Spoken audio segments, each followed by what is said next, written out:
Hello, this is Mrs. Paul, and I'm excited to tell you about our December 10th Whiteout Day. You can either dress as a human snowman or a human blizzard. Our story for December is The Snowy Day by Ezra Jack Keats. Ezra Jack Keats was born in 1916. He was very poor growing up, but he had a dream to become an artist. When Ezra was young, he liked to draw and paint. He even won a drawing contest in middle school and a national painting award in high school. Here is a picture of Ezra when he was only 13 years old. As Ezra grew older, he began to illustrate the backgrounds for Captain Marvel comic books and other children's books. Soon, Ezra wrote The Snowy Day. Each page was created with beautiful collages of patterned wallpaper, fabric, stamps, ink, oilcloth, and more. He used his skills with color, drawing, and painting to make all of his stories come alive. The Snowy Day was awarded the Caldecott Medal in 1963. It was the greatest honor given for picture books at the time. Here are more of Ezra's books. You can find them online, in a bookstore, or maybe the library. Here we go. The Snowy Day, written and illustrated by Jack Keats. While you're listening, strengthen your memory. Listen to the story and remember the beginning of the story, 3 details of the story, and the end of the story. The Snowy Day by Ezra Jack Keats, an animated storybook.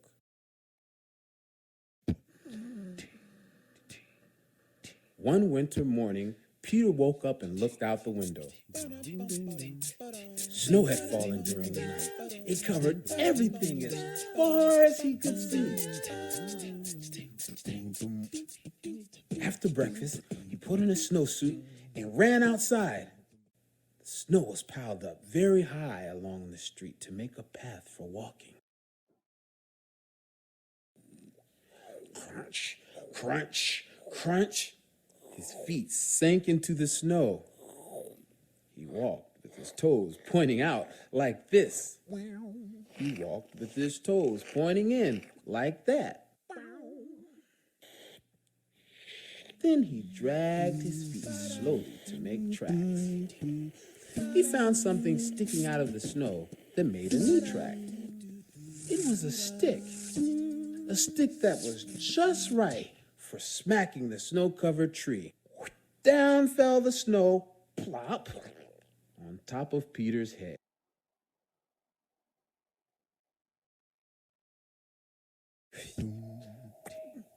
He thought it would be fun to join the big boys in their snowball fight, but he knew he wasn't old enough. Not yet. So he made a smiling snowman, and he made angels. He pretended he was a mountain climber. He climbed up great, big, tall, heaping mountain of snow and slid all the way down. He picked up a handful of snow and another and still another, and packed it round and firm and put the snowball in his pocket for tomorrow. Then he went into his warm house. He told his mother all about his adventures while she took off his wet socks. And he thought and thought and thought about them. Before he got into bed, he looked in his pocket.